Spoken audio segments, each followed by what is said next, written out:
Right, so how are you? We've got wintry weather here in New Zealand, which is, yes, it's all grey outside. I think it's wet as well. And if you're wondering what the weird noises are in the background here, sorry, I'm just getting comfortable. The weird noises in the background here are because it's windy and my office has a metal chimney that runs through it right up through the roof, and so therefore we hear all that noise. And also at the moment, because the weather is not so nice and we're forecast to have more cold coming, we've got the fire going, so it's just been stoked. It's making the chimney howl and rattle and click and bang and all sorts of things. So anyway, we are reading The Princess and Curdie by George MacDonald, and it's a Victorian fantasy story, and it's a sequel to The Princess and the Goblin, which is the previous book that we were reading. And we're starting today on chapter 5, which is called The Miners.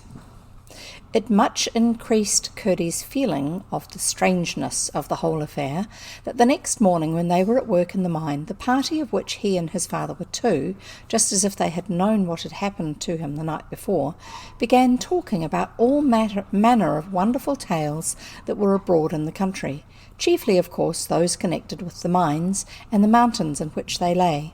Their wives and mothers and grandmothers were their chief authorities, for when they sat by their firesides they heard their wives telling their children the self-same tales, with little differences, and here and there one they had not heard before, which they had heard their mothers and their grandmothers tell in one or other of the same cottages. At length they came to speak of a certain strange being they called Old Mother Wotherwop, Wotherwop.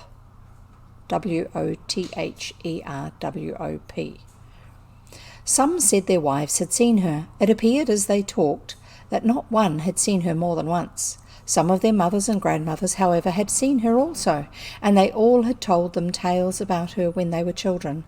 They said she could take any shape she liked, but that in reality she was a withered old woman, so old and so withered that she was as thin as a sieve with a lamp behind it, that she was never seen except at night, and when something terrible had taken place, or was going to take place, such as the falling in of the roof of a mine, or the breaking out of water in it.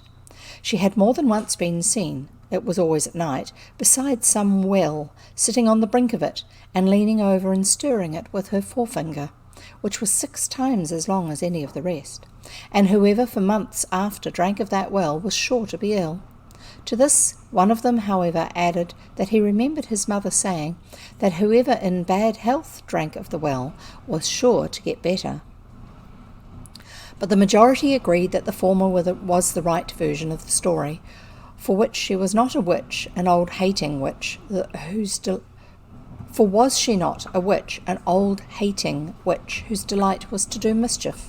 One said he had heard she took the shape of a young woman sometimes, as beautiful as an angel, and then was most dangerous of all, for she struck every man who looked upon her stone blind.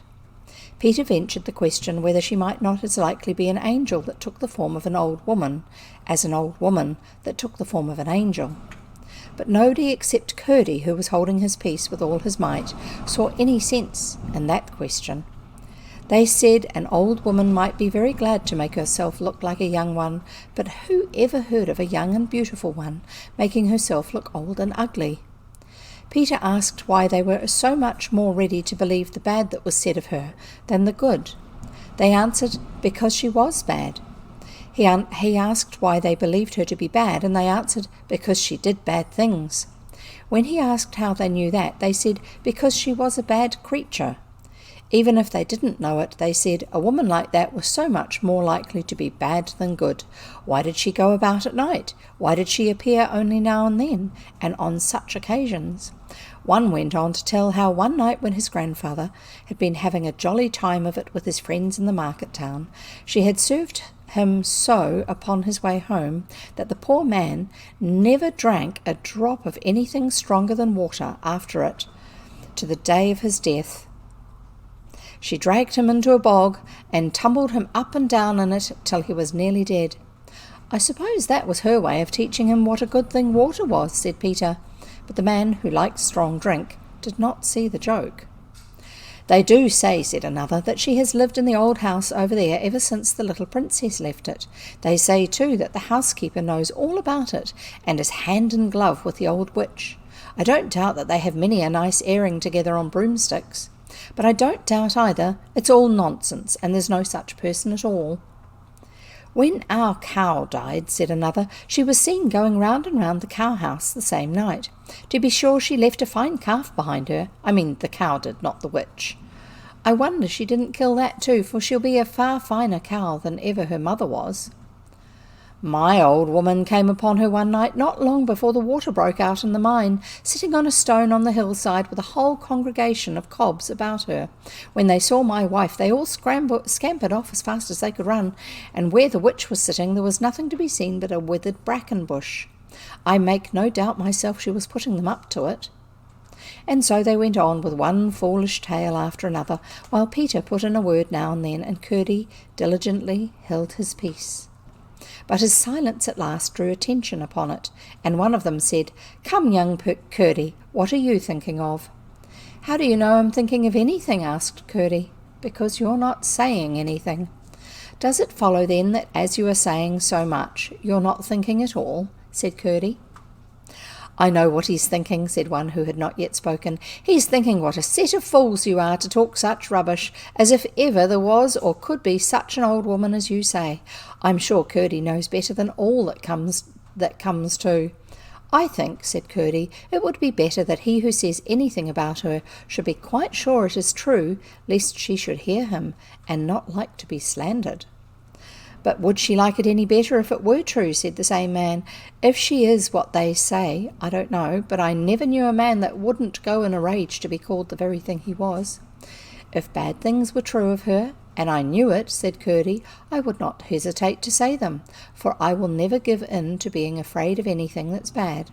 I suspect that the things they tell, however, if we knew all about them, would turn out to have nothing but good in them, and I won't say a word more, for fear I should say something that mightn't be to her mind." They all burst out into a loud laugh. "Hear the parson," they cried. "He believes in the witch, ha ha! He's afraid of her, and says all she does is good. He wants to make friends with her, that she may help him find the gangue. Give me my own eyes and a good divining rod before all the witches in the world, and so I'd advise you too, Master Curdie, that is, when your eyes have grown to be worth anything, and you have learned to cut the hazel fork." Thus they all mocked and jeered at him, but he did his best to keep his temper and go quietly on with his work. He got as close to his father as he could, however, for that helped him to bear it. As soon as they were tired of laughing and mocking, Curdie was friendly with them, and long before their midday meal all between them was as it had been. But when the evening came, Peter and Curdie felt that they would rather walk home together without other company, and therefore lingered behind when the rest of the men left the mine. And that's the end of that chapter. The next chapter is chapter 6, The Emerald, and I'm having a drink of water. Did you remember to bring your water with you this time? Ooh, go and get it, quick, go and get it. Maybe a snack. I'm not going to be long between chapters.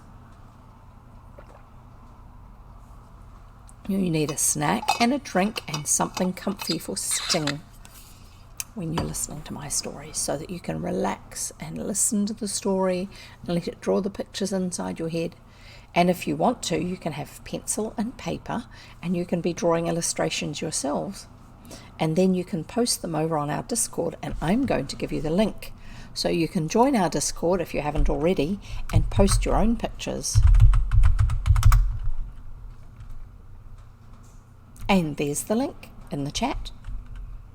And I'm also going to give you the link for YouTube, because when you want to listen to stories and I'm not reading, then you can go over to YouTube and have a listen to stories that we've had previously.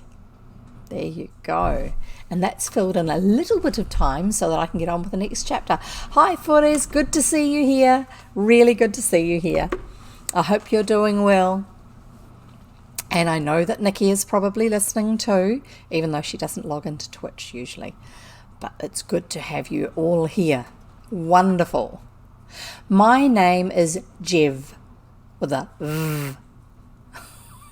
The way the English say the v instead of a oo. Jev. My actual name is Jenny, but online I just use Jev. And my son uses that name as, that's fine, I don't have a problem with it being mispronounced. My son uses son of Jev as his screen name. There's a few friends of ours who are gamers, and we both drop in to watch their gaming sometimes. And sometimes he often gets called in that group Jev or Jevvy, and I'm often referred to as Mama Jev. So I'm all good with it, not a problem. But great to have you here. Now, I am going to carry on. Sorry, I have an itchy nose today. I'm going to carry on with Chapter 6 of The Princess and Curdie by George MacDonald, which is called The Emerald. Oh, it's not a long chapter. It's not a really short one, but it's not a long one. So here we go. Father and son had seated themselves on a projecting piece of rock at a corner where 3 galleries met. The one they had come along from their work, one to the right leading out of the mountain, and the other to the left leading far into a portion of it which had been long disused. Since the inundation caused by the goblins, that was in the previous book, the goblins had flooded the mine, it had indeed been rendered impassable by the settlement of a quantity of water, forming a small but very deep lake, in a part where there was a considerable descent. They had just risen and were turning to the right when a gleam caught their eyes and made them look along the whole gangway. Far up they saw a pale green light, whence issuing they could not tell, about halfway between the floor and the roof of the passage. They saw nothing but the light, which was like a large star, with a point of darker colour yet brighter radiance in the heart of it, whence the rest of the light shot out in rays that faded towards the ends until they vanished. It shed hardly any light around it, although in itself it was so bright as to sting the eyes that beheld it. This is intriguing. Wonderful stories had from ages gone been current in the mines about certain magic gems which gave out light of themselves, and this light looked just like what might be supposed to shoot from the heart of such a gem. They went up the old gallery to find out what it could be. To their surprise, however, they found that after going some distance they were no nearer to it, so far as they could judge, than when they had started. It did not seem to move, and yet they, moving, did not approach it. Still they persevered, for it was far too wonderful a thing to lose sight of, so long as they could keep sight of it. At length they drew near the hollow where the water lay, and still were no nearer the light. Where they expected to be stopped by the water, however, water was none. Something had taken place in some part of the mine that had drained it off, and the gallery lay open now, as in former times, and now to their surprise the light, instead of being in front of them, was shining at the same distance to the right, where they did not know there was any passage at all. Then they discovered by the light of the lanterns they carried that the water had broken through and made an adit to the part of the mountain of which Peter knew nothing. But they were hardly well into it, still following the light, before Curdie thought he recognised some of the passages he had so often gone through when he was watching the goblins. After they had advanced a long way with many turnings, now to the right, now to the left, all at once they seemed to come suddenly to themselves and became aware that the light, which they had taken to be a great way from them, was in reality almost within reach of their hands. The same instant it began to grow larger and thinner. The point of light grew dim as it spread, the greenness melted away, and in a moment or two, instead of the star, a dark and yet luminous face was looking at them with living eyes. And Curdie felt a great awe swell up in his heart, for he thought he had seen those eyes before. "I see you know me, Curdie," said a voice. "If your eyes are you, ma'am, then I know you," said Curdie, "but I never saw your face before." "Yes, you have seen it, Curdie," said the voice, and with that the darkness of its complexion melted away, and down from the face dawned out the form that belonged to it, until at last Curdie and his father beheld a lady, beautiful exceedingly, dressed in something pale green like velvet, over which her hair fell in cataracts of a rich golden colour. It looked as if it were pouring down from her head, and like the water of the dust brook, vanished in a golden vapour ere it reached the floor. It came flowing from under the edge of a coronet of gold, set with alternating pearls and emeralds. In front of the crown was a great emerald which looked somehow as if out of it had come the light they had followed. There was no other ornament about her, except on her slippers, which were one mass of gleaming emeralds of various shades of green, all mingling lovely like the waving of grass in the wind and sun. She looked about 25 years old, and for all the difference, Curdie knew somehow or other, he could not have told how, that the face before him was that of the old princess, Irene's great-great-grandmother. Finally he's met her, properly. By this time all around them had grown light, and now first they could see where they were. They stood in a great splendid cavern, which Curdie recognised as that in which the goblins held their state assemblies. But strange to tell, the light by which they saw came streaming, sparkling and shooting from many stones of many colours in the sides and roof and floor of the cavern, stones of all the colours of the rainbow and many more. It was a glorious sight. The whole rugged place flashing with colours, in one spot a great light of deep carbuncular red, in another of sapphirine blue, in another of topaz yellow, while here and there were groups of stones of all hues and sizes, and again nebulous spaces of thousands of tiniest spots of brilliancy of every conceivable shade. Sometimes the colours ran together and made a little river or lake of lambent interfusing and changing tints, which by their variegation seemed to imitate the flowing of water, or waves made by the wind. Curdie would have gazed entranced, but that all the beauty of the cavern, yes, of all he knew, of the whole creation, seemed gathered in one centre of harmony and loveliness, in the person of the ancient lady who stood before him in the very summer of beauty and strength. Turning from the first glance at the circumfulgent splendour, it dwindled into nothing as he looked again at the lady. Nothing flashed or glowed or shone about her, and yet it was with the prevision of the truth that he said, "I was here once before, ma'am." "I know that, Curdie," she replied. "The place was full of torches, and the walls gleamed, but nothing as they do now, and there is no light in the place." "You want to know where the light comes from?" she said, smiling. "Yes, ma'am." "Then see, I will go out of the cavern. Do not be afraid, but watch." She went slowly out. The moment she turned her back to go, the light began to pale and fade. The moment she was out of their sight, the place was as black as night, save the now smoky yellow-red of their lamps, which they had thought had gone out long ago, which cast a dusky glimmer around them. And that's the end of that chapter. Oh, she sounds like a very interesting person. I'm going to have another mouthful of water because that's the end of that chapter.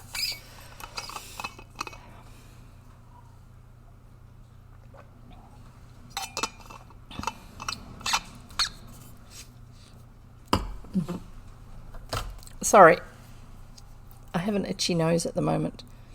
I'm not sure, it might be the smoke from the fire, because I haven't cuddled the cat just recently. Right, we shall carry on.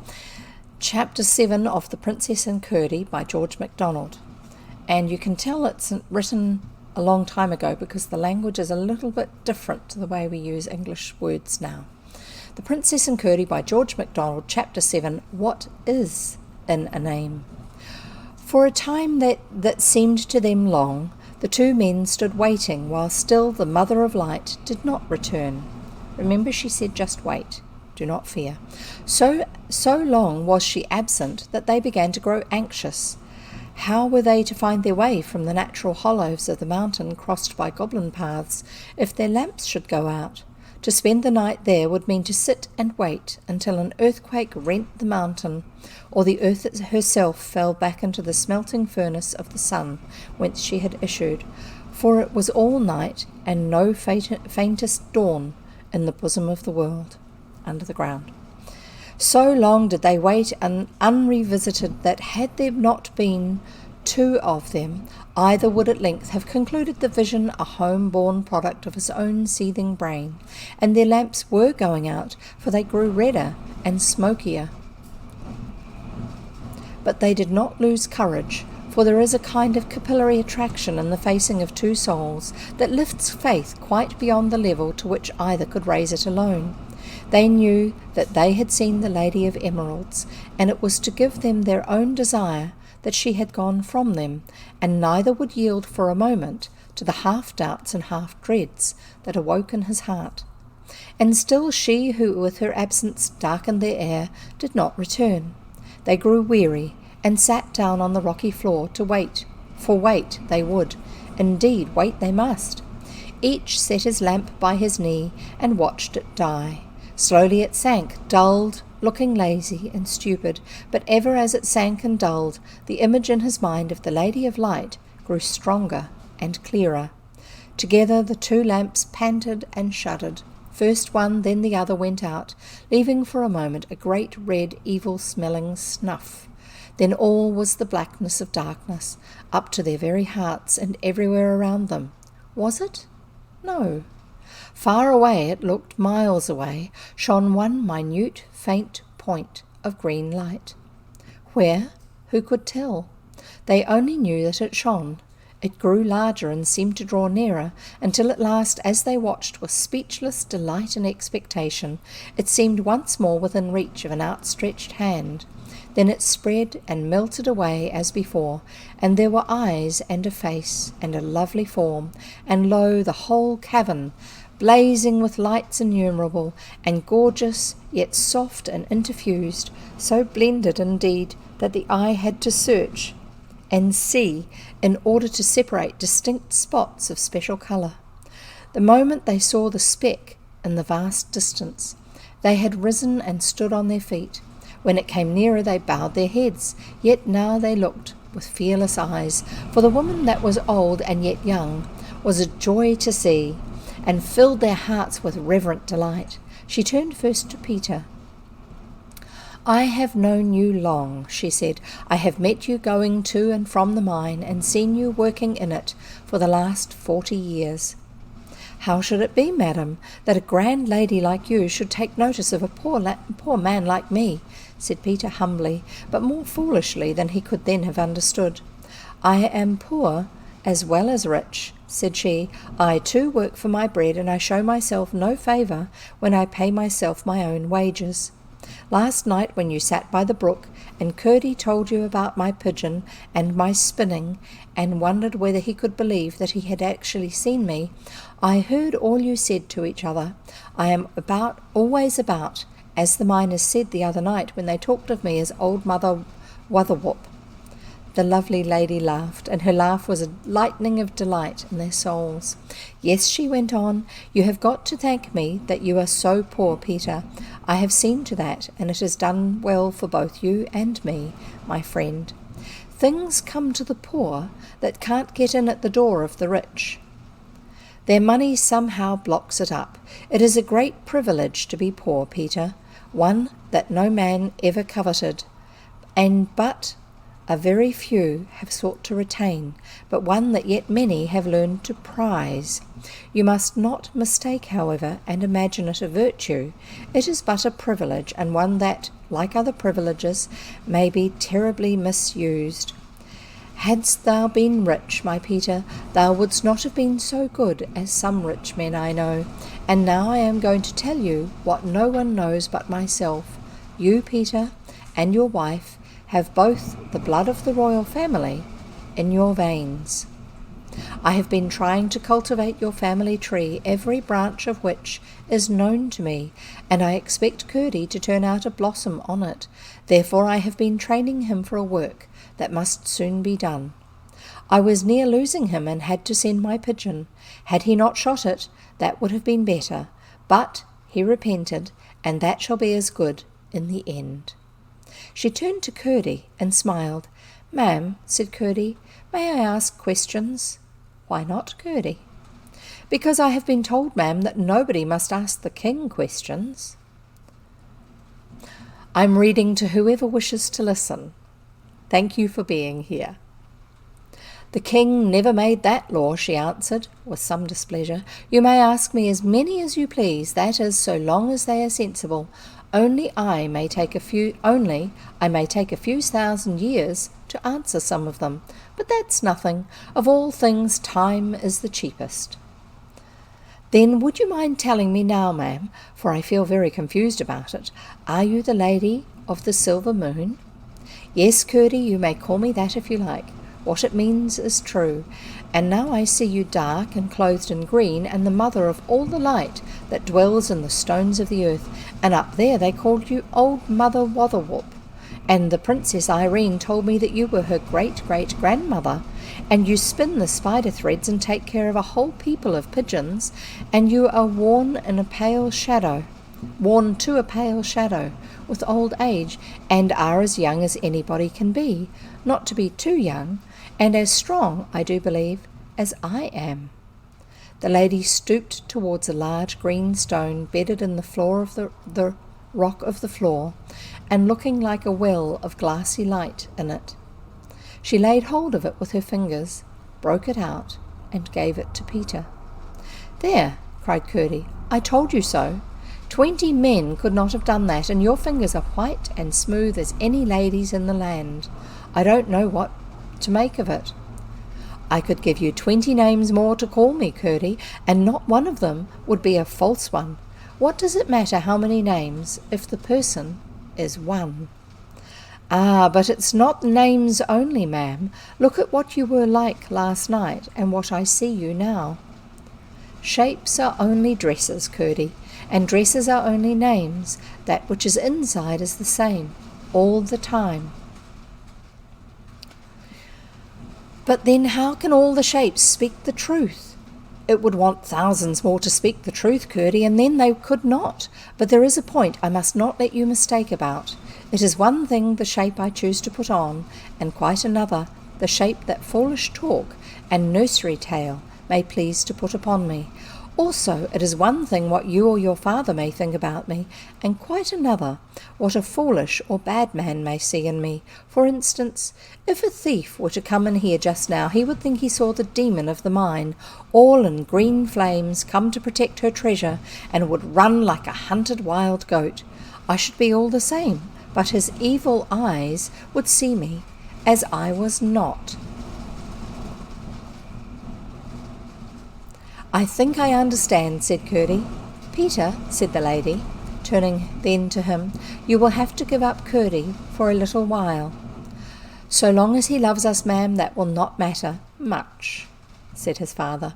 "Ah, you are right there, my friend," said the beautiful princess, and as she said it, she put out her hand and took the hard, horny hand of the miner in it, and held it for a moment, lovingly. "I need say no more," she added, "for we understand each other, you and I, Peter." The tears came into Peter's eyes. He bowed his head in thankfulness, and his heart was much too full to speak. Then the great old, young, beautiful princess turned to Curdie. "Now, Curdie, are you ready?" she said. "Yes, ma'am," answered Curdie. "You do not know what for." "You do, ma'am. That is enough." "You could not have given me a better answer, nor done more to prepare yourselves, Curdie," she returned with one of her radiant smiles. "Do you think you will know me again?" "I think so, but how can I tell what you may look like next?"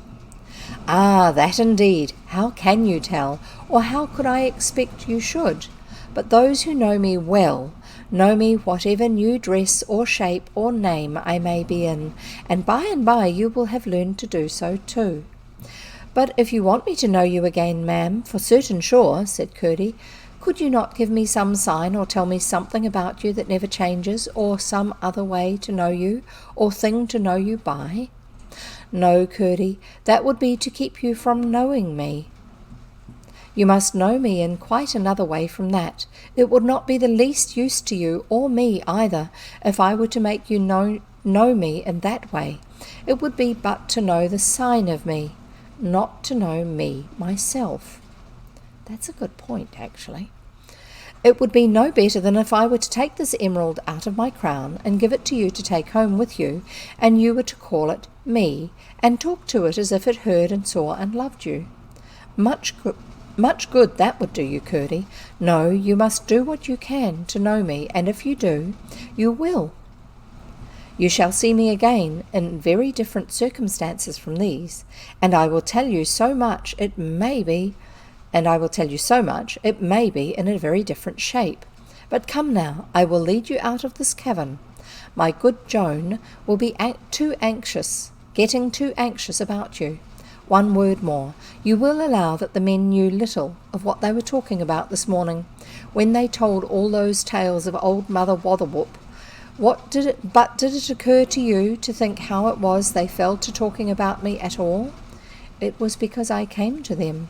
I was beside them all the time they were talking about me, though they were far enough from knowing it, and had very little besides foolishness to say. As she spoke, she turned and led the way from the cavern, which, as if a door had been closed, sunk into absolute blackness behind them. And now they saw nothing more of the lady except the green star, which again seemed a good distance in front of them, and to which they came no nearer, although following it at a quick pace through the mountain. Such was their confidence in her guidance, however, and so fearless were they in consequence, that they felt their way neither with hand nor foot, but walked straight on through the pitch-dark galleries. When at last the knight of the upper world looked in at the mouth of the mine, the green light seemed to lose its way among the stars, and they saw it no more. Out they came into the cool, blessed night.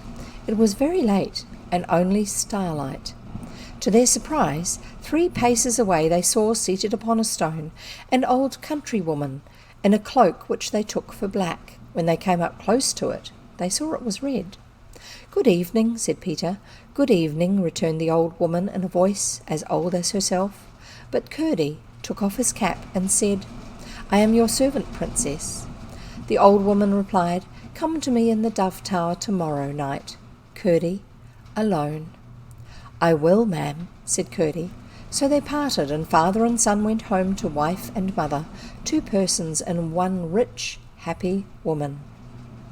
That's Curdie's mother and Peter's wife.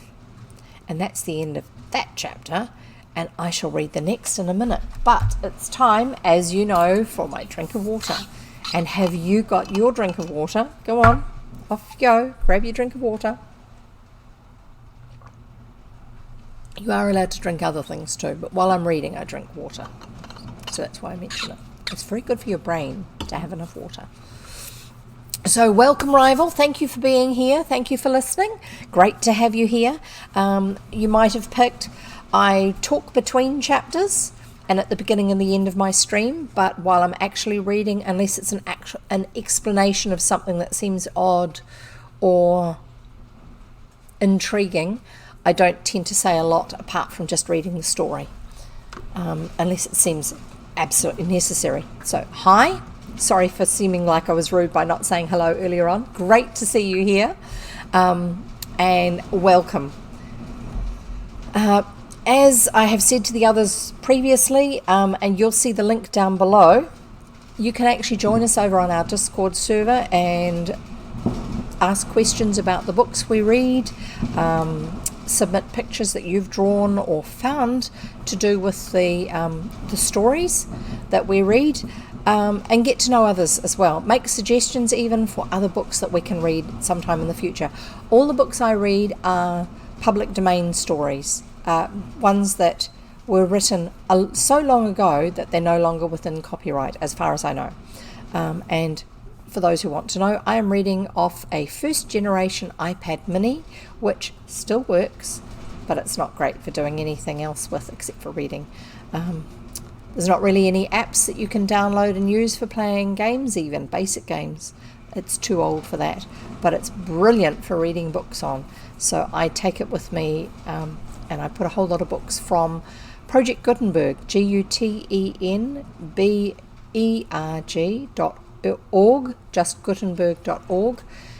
You can actually find books there to read that are all free to read. And there are other ones there that you can also borrow if you want, instead of actually downloading. So I shall carry on now. We are reading The Princess and Curdie by George MacDonald. He was writing during the Victorian era, so he has written a Victorian fantasy story. It's not a fairy story because there's no fairies, so it's a Victorian fantasy story. He had a wild imagination. He put things in ways that quite differently to how other people did from his era. The Princess and Curdie by George MacDonald. Chapter 8 is what we're reading now, and it's called Curdie's Mission. So here we go. Curdie's Mission. The next night, Curdie went home from the mine a little earlier than usual to make himself tidy before going to the Dove Tower. The princess had not appointed an exact time for him to be there. He would go as near the time as he had gone first as he could. On his way to the bottom of the hill, he met his father coming up. The sun was then down, and the warm first of the twilight filled the evening. He came rather wearily up the hill. The road, he thought, must have grown steeper in parts since he was Curdie's age. This is Peter, Curdie's father. His back was to the light of the sunset, which closed him all round in a beautiful setting, and Curdie thought what a grand-looking man his father was, even when he was tired. It is greed and laziness and selfishness, not hunger or weariness or cold, that take the dignity out of a man and make him look mean. "Ah, Curdie, there you are," he said, seeing his son come bounding along, as if it were morning with him, and not evening. "You look tired, father," said Curdie. "Yes, my boy, I am not so young as you." "Nor so old as the princess," said Curdie. "Tell me this," said Peter, "why do people talk about going downhill when they begin to get old? It seems to me that then first they begin to go uphill." "Because everything seems harder as you get older, somehow." "You looked to me, father, when I caught sight of you, as if you had been climbing the hill all your life and were soon to get to the top." "Nobody can tell me when that will be," returned Peter. "We are so ready to think we're just at the top when it lies miles away. But I must not keep you, my boy, for you are wanted, and we shall be anxious to know what the princess says to you. That is, if she will allow you to tell us." Sounds like he understands the princess. "I think she will, for she knows there is nobody more to be trusted than my father and mother," said Curdie with pride, and away he shot and ran and jumped and seemed almost to fly down the long, winding, steep path until he came to the gate of the king's house. There he met an unexpected obstruction. In the open door stood the housekeeper, and she seemed to broaden herself out until she almost filled the doorway. "So," she said, "it's you, is it, young man? You are the person that comes in and goes out when he pleases and keeps running up and down my stairs without ever saying by your leave or even wiping his shoes, and always leaves the door open. Don't you know that this is my house?" "No, I do not," returned Curdie respectfully. "You forget, ma'am, that it is the king's house." "That is all the same. The king left it to me to take care of, and that you shall know." "Is the king dead, ma'am, that he has left it to you?" asked Curdie, half in doubt from the self-assertion of the woman. "Insolent fellow!" exclaimed the housekeeper. "Don't you see by my dress that I am in the king's service?" "And am I not one of his miners?" said Curdie. "Ah, that goes for nothing. I am one of his household. You are an out-of-doors labourer. You are a nobody. You carry a pickaxe. I carry the keys at my girdle. See? But you must not call one a nobody to whom the king has spoken," said Curdie. "Go along with you," cried the housekeeper, and would have shut the door in his face had she not been afraid that when she stepped back he would step in ere she could get it in motion. For it was very heavy, the door, and always seemed unwilling to shut. Curdie came a pace nearer. She lifted the great house key from her side and threatened to strike him down with it. That must be a big key. Calling aloud on Ma and Whelk and Plout, the men servants under her, to come and help her. Ere one of them could answer, however, she gave a great shriek and turned and fled, leaving the door wide open. Oh, by the way, this is a long chapter. Curdie looked behind him and saw an animal whose gruesome oddity even he, who knew so many of the strange creatures, 2 of which were never the same, that used to live inside the mountains with their masters the goblins, had never seen equalled. Its eyes were flaming with anger, but it seemed to be at the housekeeper, for it came cowering and creeping up and laid its head on the ground at Curdie's feet. Curdie hardly waited to look at it, however, but ran into the house, eager to get up the stairs before any of the men should come to annoy. He had no fear of their preventing him. They would annoy him, not prevent him. It's rather awkward at phrasing sometimes, Without halt or hindrance, though the passages were nearly dark, he reached the door of the princess's workroom and knocked. "Come in," said the voice of the princess. Curdie opened the door, but to his astonishment saw no room there. Could he have opened a wrong door? There was the great sky and the stars, and beneath he could see nothing, only darkness. But what was that in the sky straight in front of him? A great wheel of fire turning and flashing out blue lights. "Come in, Curdie," said the voice again. "I would at once, ma'am," said Curdie, "if I were sure I was standing at your door." "Why should you doubt it, Curdie?" "Because I see neither walls nor floor, only darkness and the great sky." "That's all right, Curdie. Come in." Curdie stepped forward at once. He was indeed, for the very next crumb of a moment, tempted to feel before him with his foot, but he saw that would be to distrust the princess, and a greater rudeness he could not offer her. So he stepped straight in, I will not say without a little tremble at the thought of finding no floor beneath his foot, but that which had need of the floor found it, and his foot was satisfied. No sooner was he in than he saw that the great revolving wheel in the sky was the princess's spinning wheel, near the other end of the room, turning very fast. He could see no sky or stars any more, but the wheel was flashing out blue, oh, such a lovely sky blue light, and behind it, of course, sat the princess. But whether an old woman as thin as a skeleton leaf, or a glorious lady as young as perfection, he could not tell for the turning and flashing of the wheel. "Listen to the wheel," said the voice which had already grown dear to Curdie. Its very tone was precious, like a jewel, not as a jewel, for no jewel could compare with it in preciousness. And Curdie listened and listened. "What is it saying?" asked the voice. "It is singing," answered Curdie. "What is it singing?" Curdie tried to make out, but he thought he could not, for no sooner had he got hold of something than it vanished again. Yet he listened and listened, entranced with delight. "Thank you, Curdie," said the voice. "Ma'am," said Curdie, "I did try hard for a while, but I could not make anything of it." "Oh, yes, you did, and you have been telling it to me. Shall I tell you again what I told my wheel, and my wheel told you, and you have just told me, without knowing it?" "Please, ma'am." Then the lady began to sing, and her wheel spun an accompaniment to her song, and the music of the wheel was like the music of an Aeolian harp, blown upon by the wind that bloweth where it listeth.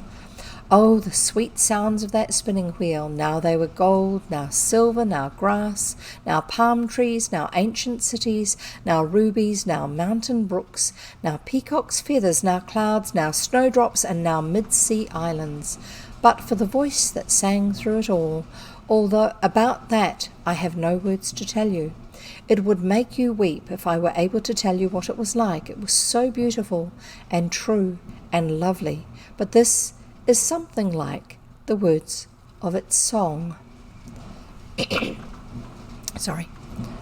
The stars are spinning their threads, and the clouds are the dust that flies, and the suns are weaving them up for the time when the sleepers shall rise. The ocean in music rolls, and gems are turning to eyes, and the trees are gathering souls for the time when the sleepers shall rise. The weepers are learning to smile, and laughter to glean the sighs, burn and bury the care and guile for the day when the sleepers shall rise. Oh, the dews and the moths and the daisy red, the larks and the glimmers and flows, the lilies and sparrows and daily bread, and the something that nobody knows. The princess stopped. Her wheel stopped, And she laughed, and her laugh was sweeter than song and wheel, sweeter than running brook and silver bell, sweeter than joy itself, for the heart of the laugh was love.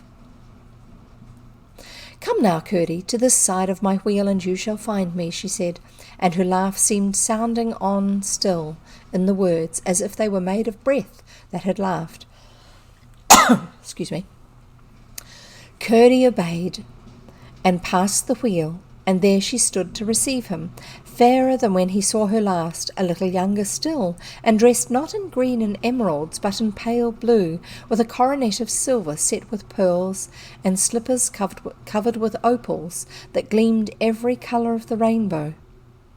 It was some time before Curdie could take his eyes from the marvel of her loveliness. Fearing at last that he was rude, he turned them away, and behold, he was in a room that was for beauty marvellous. The lofty ceiling was all a golden vine, whose great clusters of carbuncles, rubies, and chrysoberyls hung down like the bosses of groined arches, and in its centre hung the most glorious lamp that human eyes ever saw, the silver moon itself, a globe of silver as it seemed, with a heart of light so wondrous potent that it rendered the mass translucent and altogether radiant.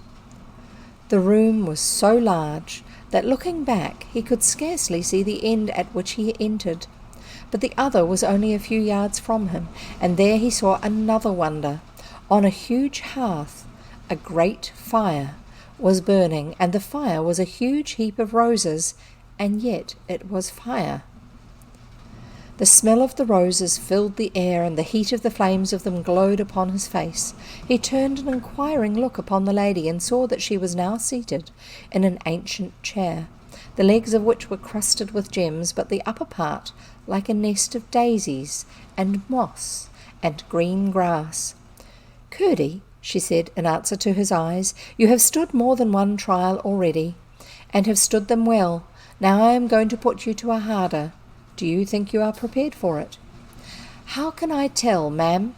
he returned, "seeing I do not know what it is, or what preparation it needs. Judge me yourself, ma'am." "It needs only trust and obedience," answered the lady. "I dare not say anything, ma'am. If you think me fit, command me." "It will hurt you terribly, Curdie, but that will be all. No real hurt, but much real good will come to you from it." Curdie made no answer, but stood gazing with parted lips at his lady's face. "Go and thrust both your hands into that fire," she said quickly, almost hurriedly. Curdie dared not stop to think. It was much too terrible to think about. He rushed to the fire and thrust both his hands right into the middle of the heap of burning roses, and his arms halfway up to his elbows, and it did hurt. But he did not draw them back. He held the pain as if it were a thing that would kill him if he let it go, as indeed it would have done.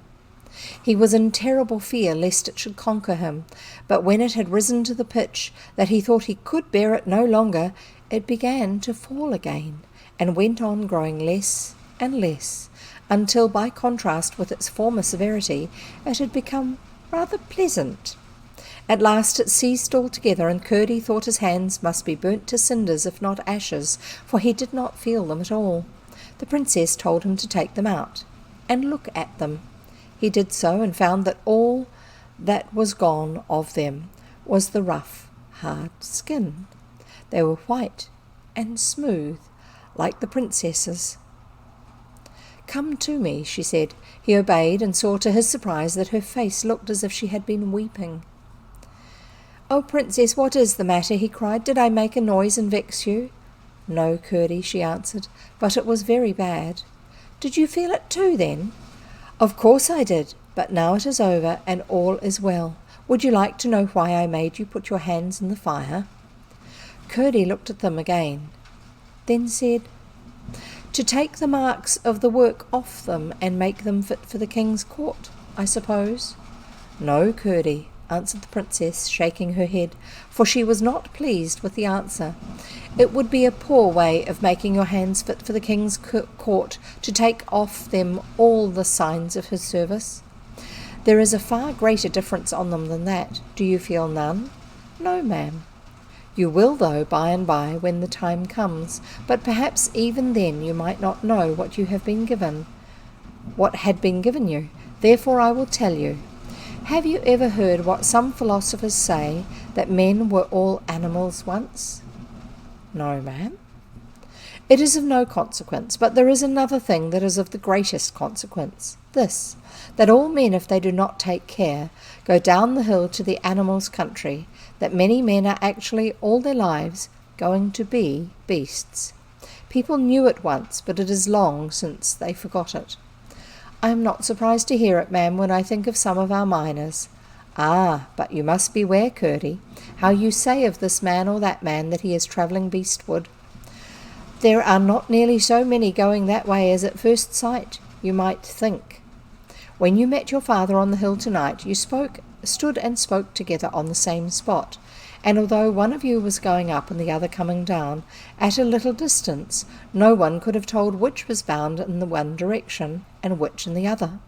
Just so, two people may be at the same spot in manners and behaviour, and yet one may be getting better and the other worse, which is just the greatest of all differences that could possibly exist between them. But, ma'am, said Curdie, where is the good of knowing that there is such a difference if you can never know where it is?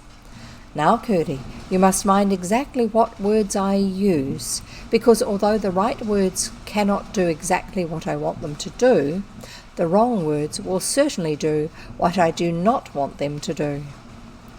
I did not say you can never know. When there is a necessity for your knowing, when you have to do important business with this or that man, there is always a way of knowing enough to keep you from any great blunder. And as you will have important business to do by and by, and that with people of whom you yet know nothing, it will be necessary that you should have some better means than usual of learning the nature of them. Now listen. Since it is always what they do, whether in their minds or their bodies, that makes men go down to be less than men, that is, beasts, the change always comes first, in their hands, and first of all in the inside hands, to which the outside ones are but as the gloves. They do not know it, of course, for a beast does not know that he is a beast, and the nearer a man gets to being a beast, the less he knows it. Neither can their best friends nor their worst enemies indeed see any difference in their hands, for they see only the living gloves of them. But there are not a few who feel a vague something repulsive in the hands of a man who is growing a beast, becoming. Now here is what the rose fire has done for you.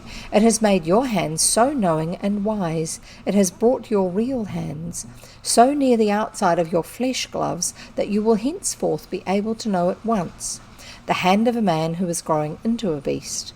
Nay, more, you will at once feel the foot of the beast he is growing, just as if there had been no glove made like a man's hand between you and it. Hence, of course, it follows that you will be able often, and with further education in zoology, will be able always to tell not only when a man is growing a beast, but what beast he is growing to, for you will know the foot, what it is, and what beast it is. According then to your knowledge of that beast will be your knowledge of the man you have to do with. Only there is one beautiful and awful thing about it, that if any one gifted with this perception once uses it for his own ends, it is taken from him, and then, not knowing it is gone, he is in a far worse condition than before, for he trusts to what he has not got. How dreadful, said Curdie. I must mind what I am about. Yes, indeed, Curdie. But may not one sometimes make a mistake without being able to help it? Yes, but so long as he is not after his own ends, he will never make a serious mistake. I suppose you want me, ma'am, to warn everyone whose hand tells me that he is growing a beast, because, as you say, he does not know it himself. The princess smiled. Much good that would do, Curdie. I don't say there are no cases in which it would be of use, but they are very rare and peculiar cases, and if such come, you will know them. To such a person there is in general no insult like the truth. He cannot endure it, not because he is growing a beast, but because he is ceasing to be a man. It is the dying man in him that it makes uncomfortable, and he trots or creeps or swims or flutters out of its way. Calls it a foolish feeling, a whim, an old wives' fable, a bit of priest's humbug, an effete superstition, and so on. And is there no hope for him? Can nothing be done? It is so awful to think of going down, down, down like that. Even when it is with his own will, she said. That is what seems to make it the worst of all, said Curdie. You are right, answered the princess, nodding her head, but there is this amount of excuse to be made for all such. Remember that they do not know what or how horrid their coming fate is. Many a lady so delicate and nice that she can bear nothing coarser than the finest linen to touch her body. If she had a mirror that could show her the animal she is growing to as it lies waiting within the fair skin, and the fine linen, and the silk, and the jewels, would receive a shock that might possibly wake her up. Why then, ma'am, shouldn't she have it? The princess held her peace. Come here, Lena, she said after a long pause. From somewhere behind Curdie crept forward the same hideous animal which had fawned at his feet at the door, and which, without his knowing it, had followed him every step up the dove tower. She ran to the princess and lay down at her feet, looking up at her with an expression so pitiful that in Curdie's heart it overcame all the ludicrousness of her horrible mass of incongruities. She had a very short body, and very long legs, made like an elephant's, so that in lying down she kneeled with both pairs. Her tail, which dragged on the floor behind her, was twice as long and quite as thick as her body. Her head was something between that of a polar bear and a snake. Her eyes were dark green, with a yellow light in them. Her under teeth came up, like a fringe of icicles, only very white, outside of her upper lip. Her throat looked as if the hair had been plucked off. It showed a skin white and smooth. What an unusual beast. Give Curdie a paw, Lena, said the princess. The creature rose and lifted a long foreleg, held up a great dog-like paw to Curdie. He took it gently, but what a shudder as of terrified delight ran through him, when instead of the paw of a dog, such as it seemed to his eyes, he clasped in his great mining fist the soft, neat little hand of a child. He took it in both of his and held it as if he could not let it go. The green eyes stared at him with their yellow light, and the mouth was turned up toward him in its constant half grin. But here was the child's hand. If he could but pull the child out of the beast. His eyes sought the princess. She was watching him with evident satisfaction. Ma'am, here is a child's hand, said Curdie. Your gift does more for you than it promised. It is yet better to perceive a hidden good than a hidden evil. But, began Curdie, I am not going to answer any more questions this evening, interrupted the princess. You have not half got to the bottom of the answers I have already given you. That paw in your hand now might almost teach you the whole science of natural history, the heavenly sort, I mean. I will think, said Curdie, but oh, please, one word more. May I tell my father and mother all about it? Certainly, though perhaps now it may be their turn to find it a little difficult to believe that things went just as you must tell them. They shall see that I believe it all this time, said Curdie. Tell them that tomorrow morning you must set out for the court, not like a great man, but just as poor as you are. They had better not speak about it. Tell them also that it will be a long time before they hear of you again, but they must not lose heart.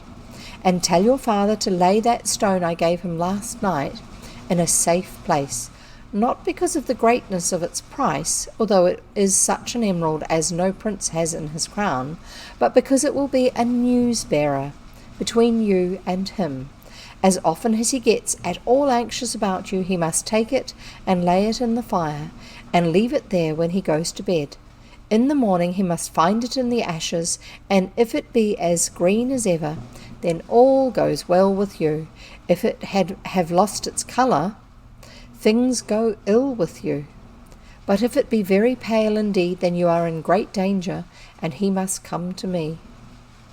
"Yes, ma'am," said Curdie. "Please, am I to go now?" "Yes," answered the princess, and held out her hand to him. Curdie took it, trembling with joy. It was a very beautiful hand, not small, very smooth, but not very soft, and just the same to his fire-taught touch that it was to his eyes. He would have stood there all night holding it if she had not gently withdrawn it. "I will provide you a servant," she said, "for your journey, and to wait upon you afterwards." "But where am I to go, ma'am, and what am I to do? You have given me no message to carry, neither have you said what I am wanted for. I go without a notion of whether I am to walk this way or that, or what I am to do when I don't know where."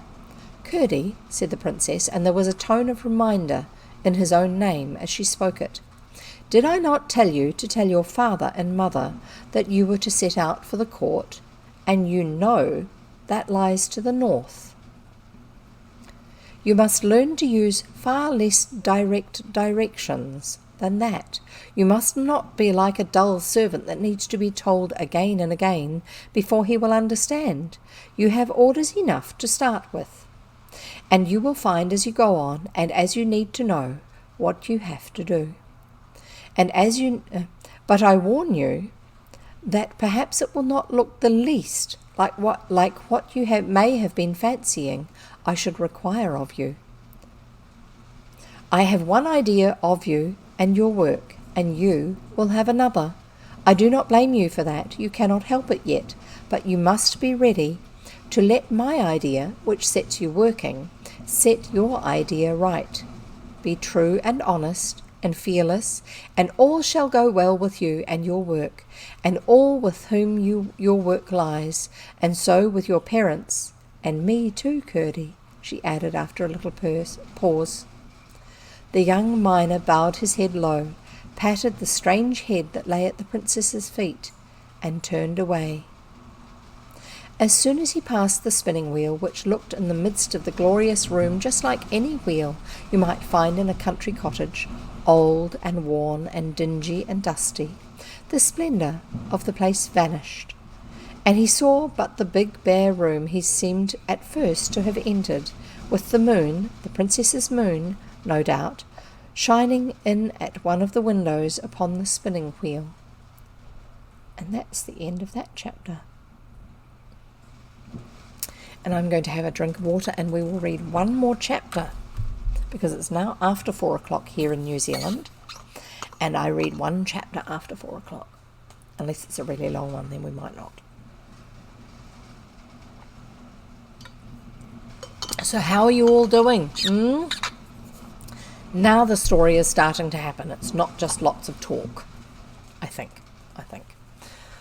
So this story seems to be more about Curdie than about the princess, I think, whereas the first story was more about the princess than Curdie.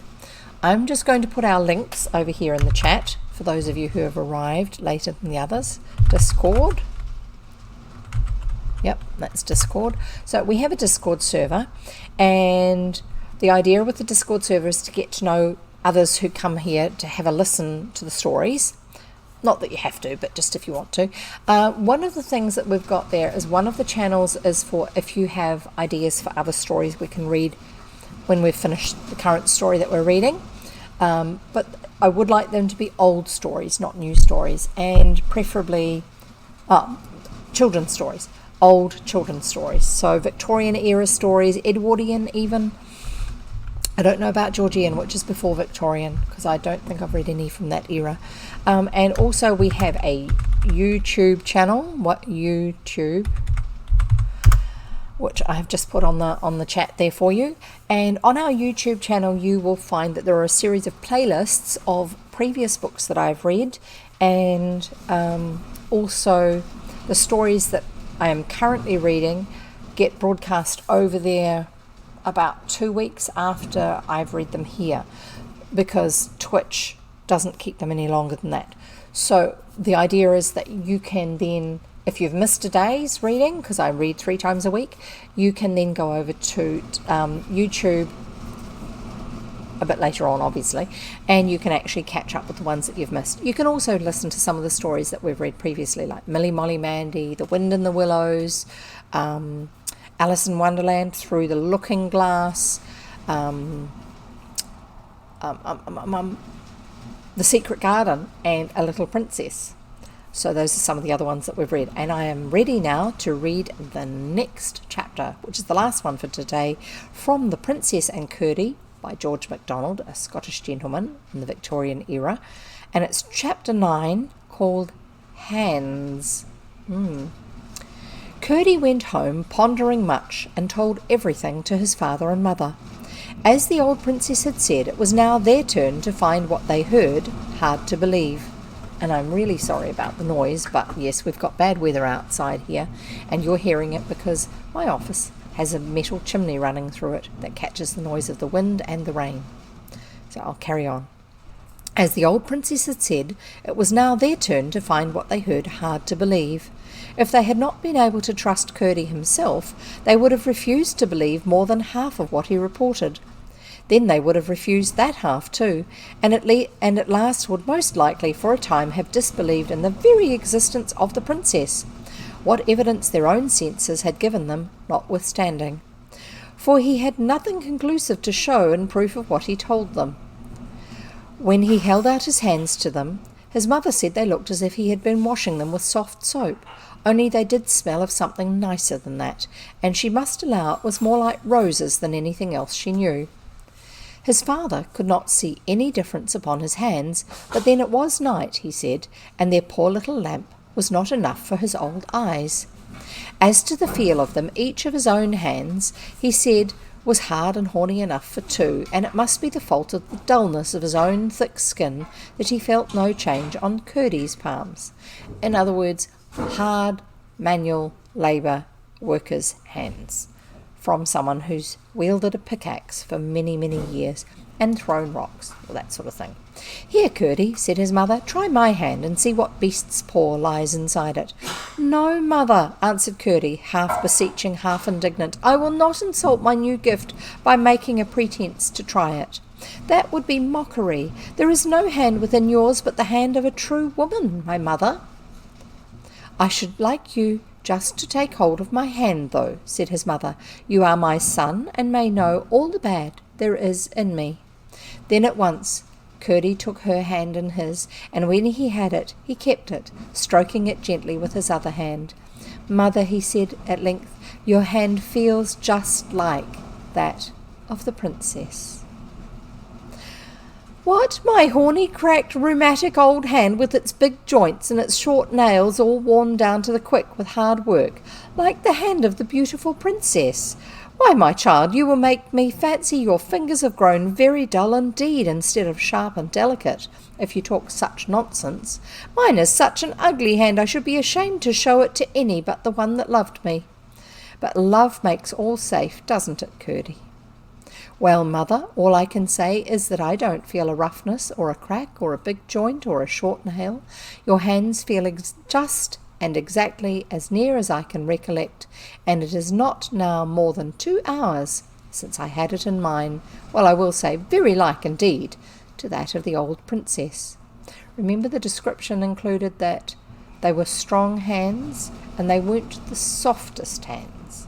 In other words, she worked too, but not hard, rough hands.